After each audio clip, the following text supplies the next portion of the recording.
Hello बच्चों, let's see the question. The question is in the following reaction compound Q is obtained from compound P via an ionic intermediate. So what is the degree of unsaturation of Q?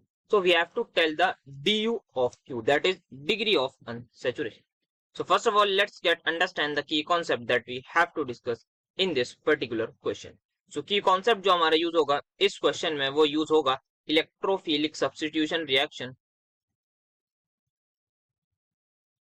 Electrophilic substitution reaction के साथ साथ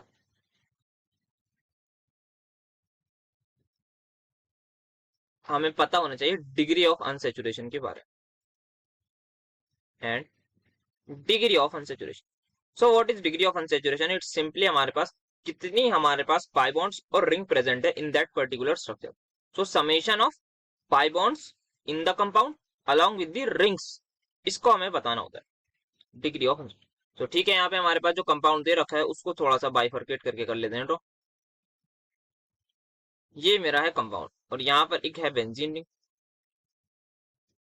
ठीक है, इस benzene ring के तीनों पर एक एक बेंजीन रिंग अटैच है. तो यहाँ भी पीएच, यहाँ भी मैं ड्रॉ कर लेता हूँ एक पीएच, यहाँ भी लिख रहा हूँ मैं एक डायरेक्टली जस्ट पीएच लिख रहा हूँ.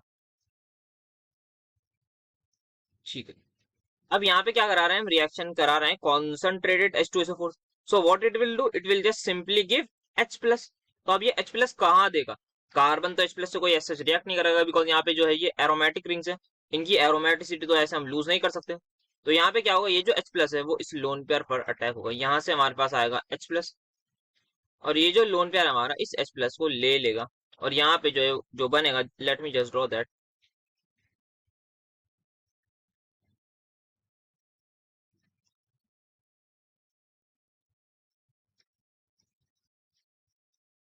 इस पर आ चुका होगा एक पॉजिटिव चार्ज. ये तीनों रिंग एज इट इज रहेंगे.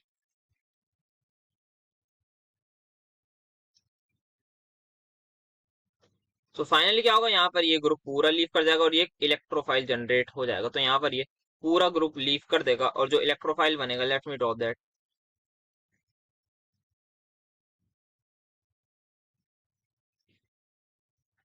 यहाँ पर ये आ जाएगा, देन ये हमारे पास बन जाएगा एक इलेक्ट्रोफाइल C डबल बॉन्ड हो और यहाँ पर आ चुका है पॉजिटिव चार्ज.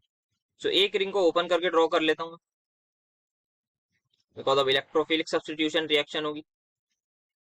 यहाँ पर लिख देते हैं पीएच, इस पे भी लिख देते हैं पीएच. सो अब यहाँ पे क्या होगा, वी ऑल नो यहाँ पर एक हाइड्रोजन होगा दैट इज इन दिस. तो यहाँ पर ये हाइड्रोजन जो है, इस हाइड्रोजन को एज H+ निकाल देंगे और ये यहाँ पर अटैक कर देगा और हमारे पास 5 मेंबर की स्टेबल रिंग बन जाएगी. So let us draw final structure on the next page.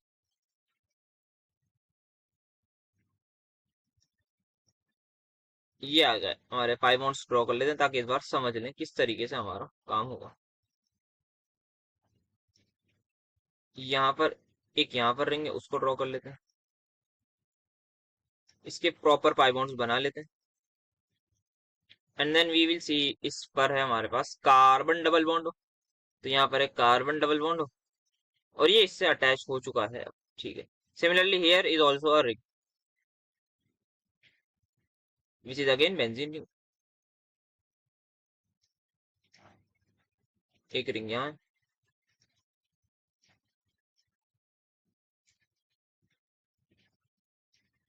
तो ये हमारे पास होगा. Now we have to calculate. ये हमारे पास जो था, सबसे पहले ये P था हमारे पास. P से we have finally made a Q. यहाँ पर ये हमारा एक आयनिक इंटरमीडिएट बन गया, this is my ionic intermediate. तो सब कुछ बन गया. तो अब ड्यू कैलकुलेट करना है. तो यहाँ पे कितने पाई बॉन्ड्स हैं सबसे पहले इस रिंग में देखते हैं. तो 1 2 3 पाई बॉन्ड्स एक रिंग. तो for this ring my due will be 4. ठीक है, पर पूरे कंपाउंड का बताना है. सिमिलरली इसके लिए आते हैं 1 2 3 पाई बॉन्ड और एक और. तो इसके लिए भी हमारे पास 4 हो जाएगी ड्यू. इस रिंग के लिए भी 4 ड्यू हो जाएगी बिकॉज सेम. सिमिलरली इस रिंग के लिए भी हमारी जो ड्यू है वो 4 हो जाएगी. नाउ यहाँ पर एक पाई बॉन्ड है तो इस पाई बॉन्ड के लिए एक ड्यू. सिमिलरली इस रिंग के लिए एक ड्यू. तो क्या हो जाएगा हमारे पास 4 इंटू 4 16, 16 प्लस 2. So मेरी du, that is my degree of unsaturation, will be equal to 18 for the compound P. So this is my final answer. So the final answer is going to be the 18. Hope you understood it well. Best of luck.